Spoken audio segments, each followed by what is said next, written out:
السلام علیکم ورحمۃ اللہ وبرکاتہ۔ الحمدللہ وکفا والصلاة والسلام علی عبادہ الذین اصطفیٰ، اما بعد، اللہم صلی علی محمد وعلی آل محمد۔ توحید کے مسائل کے سلسلہ میں پچھلے درس میں قرآن کریم فرقان حمید کی آیات کی روشنی میں شرک کی مذمت کے بارے میں آپ احباب کے سامنے کچھ باتیں عرض کی تھی۔ آج کی اس مجلس میں شرک کی مذمت کے بارے میں چند احادیث آپ احباب کی نظر کرنا ہے۔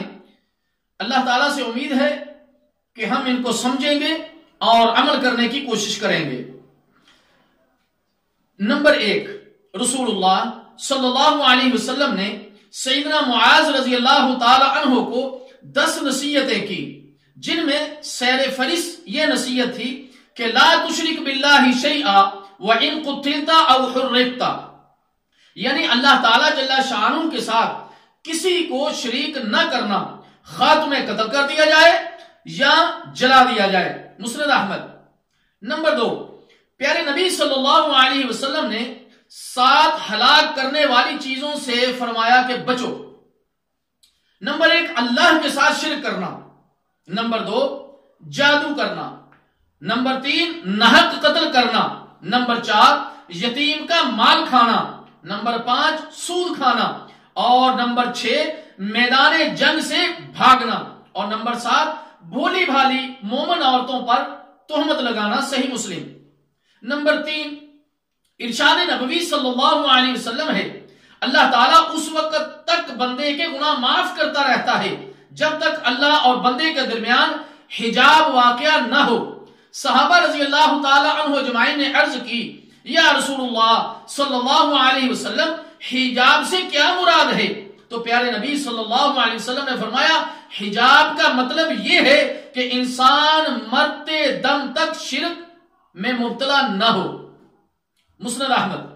میرے محترم دوستو، پچھلے درس میں بیان کی گئی آیات اور آج بیان کی گئی احادیث سے اندازہ لگانا مشکل نہیں کہ شرک ہی وہ گناہ ہے جس کے نتیجے میں انسان کی ہلاکت اور بربادی یقینی ہے۔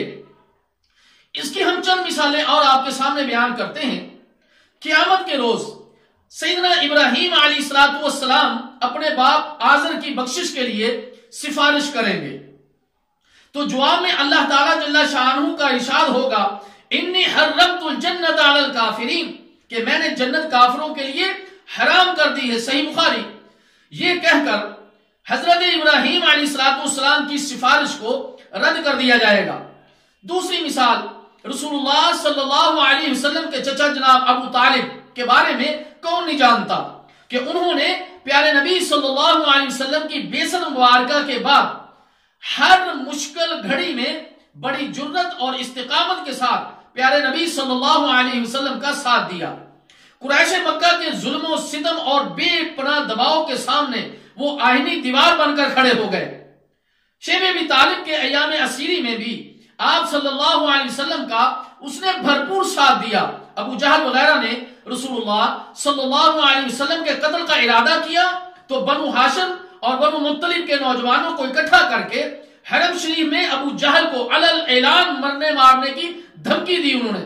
جناب ابو طالب زندگی بھر رسول اللہ صلی اللہ علیہ وسلم کا اسی طرح ساتھ دیتے رہے۔ جس سال جناب ابو طالب کا انتقال ہوا تو رسول اللہ صلی اللہ علیہ وسلم نے اسے غم کا سال یعنی عام حزن قرار دیا۔